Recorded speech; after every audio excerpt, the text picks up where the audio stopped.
नमस्कार दोस्तों। UP triple SC junior assistant की परीक्षा 29/6/2025 को 10 से 12 के बीच संपन्न कराई गई थी। तो आइए उसी का हम लोग परीक्षा में जो प्रश्न पूछे गए थे उनको हल करते हैं। तो आइए सबसे पहले सामान्य हिंदी के प्रश्नों को हल करते हैं। पहला प्रश्न आपका, वाड़ाहत शब्द में समास है। तो वाड़ाहत में आपका तत्पुरुष समास होगा। क्यों? वाण से आहत, वाण से आहत। तो ये देख लीजिए, से है तो ये विभक्ति आ गई से, तो यहाँ करण तत्पुरुष होगा। ऑप्शन ए सही हो जाएगा। अगला सवाल है, परिणामवाचक विशेषण का सही उदाहरण विकल्प है। तो यहाँ आपका ऑप्शन बी जो है, ज्यादा 5 किलो कम, यह आपका परिणामवाचक विशेषण है। जैसे यहाँ ऑप्शन ए में चौगुना कम 1 मीटर, तो चौगुना जो है आपका ये आवृत्त वाचक विशेषण है। दूसरा जो है क्रमवाचक है, और इसी तरह से जो तीनों हुआ ये समुदायवाचक विशेषण है। इसलिए परिणामवाचक आपका ऑप्शन बी जो है सही है। अगला सवाल है, कौन सा शब्द हिंदी का उपसर्ग को दर्शाता है। ऑप्शन ए सजल, ये भी तत्सम शब्द है। संसार, ये भी तत्सम शब्द है। सरदार, ये विदेशी शब्द है। और स्वार्थ भी संस्कृत का तत्सम शब्द है। तो तीनों ऑप्शन ए, बी और डी, ये तीनों में उपसर्ग जरूर है। पहले में स उपसर्ग है, दूसरे में सम है, और डी में जो है स्व आपका है। तो ये तीनों संस्कृत के शब्द यानी तत्सम शब्द हैं। तो हिंदी का कोई उपसर्ग इसमें नहीं है, इसलिए ऑप्शन ई जो है सही होगा। आप लोगों ने कौन सा विकल्प दिया है उसको कमेंट करके जरूर बताएं। अगला सवाल है, अब सहा नहीं जाता वाक्य है। तो ये आपका अब सहा नहीं जाता, ये भाववाच्य है। तो जैसा कि आप लोग जानते हैं, वाच्य 3 प्रकार के होते हैं, कर्तृवाच्य, कर्मवाच्य और भाववाच्य। तो ये आपका भाववाच्य होगा। अगला सवाल है, सरपंच ने गांव में तालाब बनाया, वाक्य में कौन सी क्रिया है। तो ये आपका प्रेरणार्थक क्रिया होगी, क्योंकि सरपंच ने मजदूरों से तालाब बनवाया। यहाँ प्रेरणा देकर के सरपंच जी ने तालाब बनवाया, इसलिए यहाँ प्रेरणार्थक क्रिया होगी। और वैसे भी किसी भी क्रिया में आना वाना लगा रहे तो वह प्रेरणार्थक क्रिया कही जाती है। अगला सवाल है, निम्नलिखित में से अशुद्ध शब्द है। तो अशुद्ध आपका ऑप्शन बी जो है सही है, श्राप, ये सही है। श्राप कोई शब्द नहीं होता हिंदी में, यह त्रुटिपूर्ण है। तो ये आपका ऑप्शन ए भी सही है। अहिल्या भी सही है और अपलवित भी सही है। तो ये आपका जो अशुद्ध है ऑप्शन बी जो है सही। इसका शुद्ध रूप होता है अब यथार्थी। और ये इसका अगर संधि विच्छेद करेंगे हम लोग, अविधन अर्थी, तो ये यण संधि भी हो जाएगा। तो ऑप्शन बी जो है इसका शुद्ध रूप है, अशुद्ध है।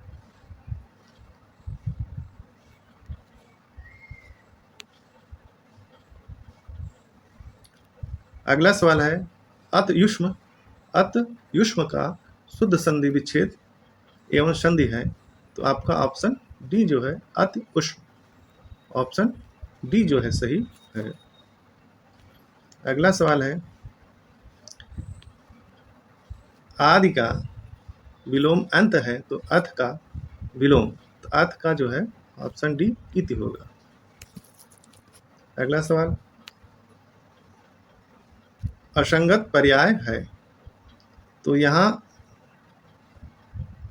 कुंतल, अलख, चिरकुर, सिरोरुह, ये जो है चारों ऑप्शन बाल के पर्यायवाची है। देखिए यहाँ सिरोरू जो है, यहाँ तालव्य श होना चाहिए था, लेकिन ये वाला श होना चाहिए।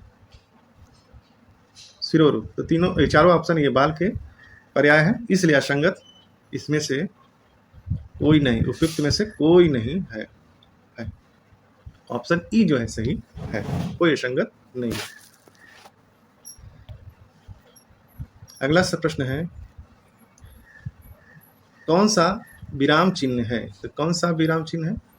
तो ये आपका इत श्री समाप्ति सूचक चिन्ह है। कौन सा चिन्ह है? चिन्ह समाप्ति सूचक या इत श्री है।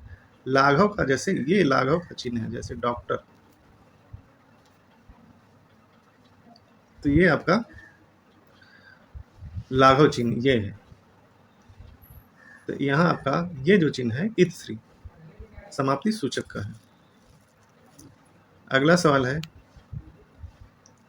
देशज शब्द की दृष्टि से विकल्प है। तो आपका ऑप्शन सी फटाफट, खचाखच और डांडी, तो ये आपका जो है देशज शब्द है।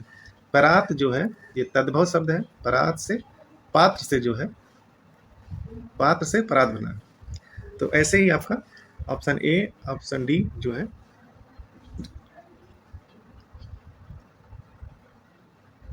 तद्भव शब्द हो जा रहा है परात, तो ये ऑप्शन नहीं हो पाएगा। लोकाट, ढोर, मुक्का, ये जो लोकाट जो है ये विदेशज शब्द है, तो ऑप्शन सी जो है सही है। अगला सवाल है, पैर से लेकर सिर तक वाक्य के लिए एक शब्द है।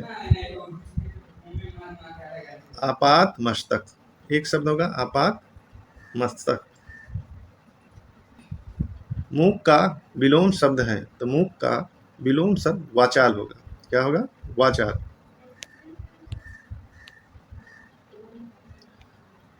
शब्द शक्ति के भेद हैं, तो जो शब्द शक्ति के जो भेद हैं वो तीन है। अविधा, लक्षणा और व्यंजना। अविधा, लक्षणा और व्यंजना, ये तीन शब्द शक्ति है। तो ये आपका ऑप्शन सी जो सही है। अगला सवाल है, अभ्यागत का पर्याय नहीं है। तो अभ्यागत माने होता है मेहमान, पाहुन और आगंतुक। तो पर्याय जो आपका नहीं है ऑप्शन बी। आतिथ्य माने होता है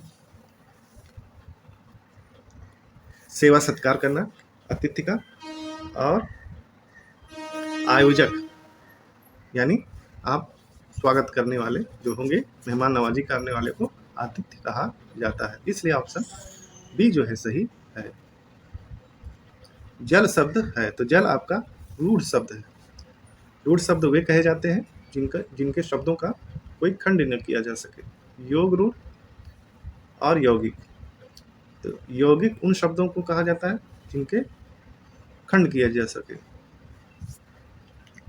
और योग रूढ़ वैसे शब्द जो तीसरे पद का अर्थ दें, तो उसे योग रूढ़ कहा जाता है। अगला सवाल है, निम्नलिखित विकल्पों में से असंगत प्रत्यय है। तो ये पाथे, कार्तिकेय और राधे में ए प्रत्यय है, और राष्ट्रीय में जो है ये प्रत्यय है। तो ये आपका जो असंगत है वो राष्ट्रीय है, तो आपका ऑप्शन बी जो है सही है। अगला सवाल है, कौओं के कोसे ढोर नहीं मारते लोकोक्ति का अर्थ है। तो यहाँ आपका ऑप्शन सी जो है सही है, बुरे की बुराई से अच्छे को हाल न होना। तो ऑप्शन सी जो है सही है। अगला सवाल है, अशुद्ध वाक्य है। तो अशुद्ध वाक्य आपका ऑप्शन ए, आकाश में झंडा लहरा रहा है। तो जैसे यहाँ अगर होता इस तरह से कि झंडा आकाश में लहरा रहा है, झंडा आकाश में लहरा, तो ज़्यादा अच्छा होता। जैसे जहाज पानी में तैर रहा है या चल रहा है, तो वो अच्छा होता। उसका ये एग्जाम्पल है कि आकाश झंडा जो है पहले होना चाहिए था। मेरे हिसाब से तो यही है। आप लोगों को जो उत्तर किए हों तो कमेंट करके जरूर बताएं। अगला सवाल है, मृदु का विलोम कट। मृदु का विलोम कट है, तो हर्ष का विलोम, हर्ष का क्या हो जाएगा, दीर्घ हो जाएगा। ऑप्शन सी जो है सही होगा। और गुरु का विलोम लघु होता है, तो आपका वैसे ही हर्ष का विलोम दीर्घ हो जाएगा। अगला सवाल है,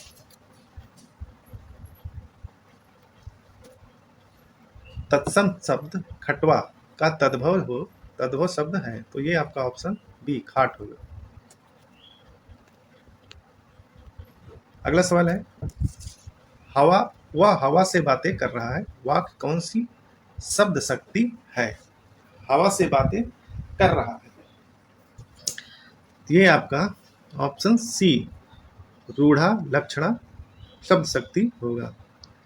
यह वैसे प्रश्न बहुत कठिन है, टीजीटी पीजीटी या यूजीसी नेट के लेवल का ये प्रश्न है, तो यहाँ यह प्रश्न देना अनुचित है सामान्य विद्यार्थियों के लिए। तो वैसे भी यहाँ लक्षणा शब्द शक्ति ऑप्शन ए भी है, ये भी सही है, लेकिन रूढ़ा लक्षणा शब्द शक्ति यह जो है ज़्यादा करीब आंसर है। अगला सवाल है, तद्धि प्रत्यय के अनुसार कौन सा बेमेल है। तो ये सुनार लुहार कुम्हार, मोटापा बुढ़ापा, बहनापा, सुंदरता मानवता, दुर्लभता, सर्दी गर्मी और गरीबी। तो प्रत्यय दो प्रकार के होते हैं, ये आपका कृत प्रत्यय, दूसरा तद्धि प्रत्यय। तो ये कृत प्रत्यय उनको कहते हैं जो क्रिया से बने होते हैं, और तद्धि प्रत्यय जो है ये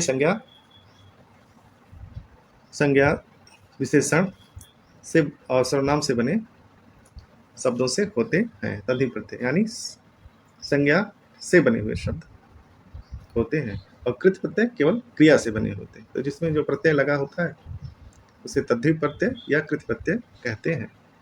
तो जैसे सोना से सुनार बना है, लोहा से लुहार बना है, इसी तरह से मोटा से मोटापा, बुढ़ापा, सुंदर से सुंदरता, सर्द से सर्दी, गर्म से गर्मी, गरीब से गरीबी। इसलिए यहाँ आपका ऑप्शन जो है ई जो है सही हो जाए, इसमें उपयुक्त में से कोई नहीं, यही आपका सही आंसर होगा।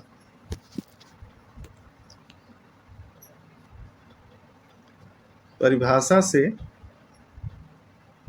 युक्त असंगत विकल्प है, तो ऑप्शन ए है भाषा ध्वनियों के लेखन चिन्ह को लिप कहते हैं, ये आपका सही है। और पंजाबी लिप गुरुमुखी और उर्दू की फारसी, ये भी आपका सही है। हिंदी की लिप संस्कृत के समान देवनागरी है, ये भी आपका सही है। भाषाओं की विविधता को मानकीकरण कहते हैं, ये ऑप्शन जो है डी जो है आपका असंगत विकल्प है, यानी ऑप्शन डी जो है सही हुआ प्रश्न के हिसाब से। ठीक है, तो सवाल है, हंसना शब्द में चंद्र बिंदु का प्रयोग होता है, तो ये अनुनासिक, तो चंद्र बिंदु को अनुनासिक कहा जाता है। आयोग व, यहाँ ऑप्शन सी जो है सही होगा। अगला सवाल है, एला प्रयंक मशक शब्दों का सही तद्भव विकल्प होगा, तो यहाँ ऑप्शन डी, एला इलायची, पर्यंक का पलंग और मशक का मच्छर, तो ऑप्शन डी जो है सही होगा। अगला सवाल है,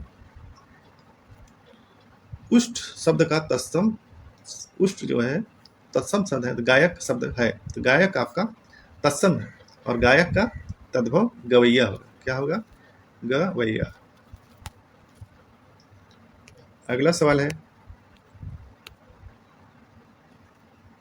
जिन सर्वनामों का प्रयोग कहने सुनने वालों के स्थान पर किया जाता है उसे सर्वनाम से किस सर्वनाम से जाना जाता है? तो ये आपका ऑप्शन ए पुरुषवाचक सर्वनाम। पुरुषवाचक सर्वनाम के 3 भेद होते हैं। इसमें पहला है उत्तम पुरुष, दूसरा है मध्यम पुरुष और तीसरा है अन्य पुरुष। तो 3 भेद हैं। तो उत्तम पुरुष वक्ता हो जाता है और मध्यम पुरुष श्रोता हो जाता है। उत्तम में मैं और हम और मध्यम में तुम। तो कहने और सुनने वाला ये पुरुषवाचक सर्वनाम। तो ऑप्शन ए जो है आपका सही होगा। कौन सा? ऑप्शन ए जो है सही है। अगला सवाल है, विवेकानंद जी के व्यक्तित्व अत्यंत प्रभावशाली था, इसमें व्यक्तित्व शब्द संज्ञा का कौन सा भेद है? तो व्यक्तित्व शब्द संज्ञा का भाववाचक संज्ञा। जब संज्ञा में प्रत्यय लग जाए तो वह भाववाचक संज्ञा बन जाती है। अगला सवाल है, निम्नलिखित विकल्पों में से कौन सा विकल्प पूर्वी हिंदी से मेल नहीं खाता? तो ये ब्रज जो है मेल नहीं खाता। तो ब्रज जो है पश्चिमी हिंदी का उपबोली ब्रज है। तो यही आपका मेल नहीं खाता। तो आपका ब्रज जो है सही है। ऑप्शन बी जो है सही है। यह पश्चिमी हिंदी का उपबोली है ब्रज। तो बाकी अवधी, बघेली और छत्तीसगढ़ी पूर्वी हिंदी की उपबोलियां हैं। तो ऑप्शन बी जो है सही है। तो अगर यह वीडियो आप लोगों को पसंद आया है तो लाइक कीजिए, सब्सक्राइब कीजिए, शेयर कीजिए। वीडियो देखने के लिए धन्यवाद।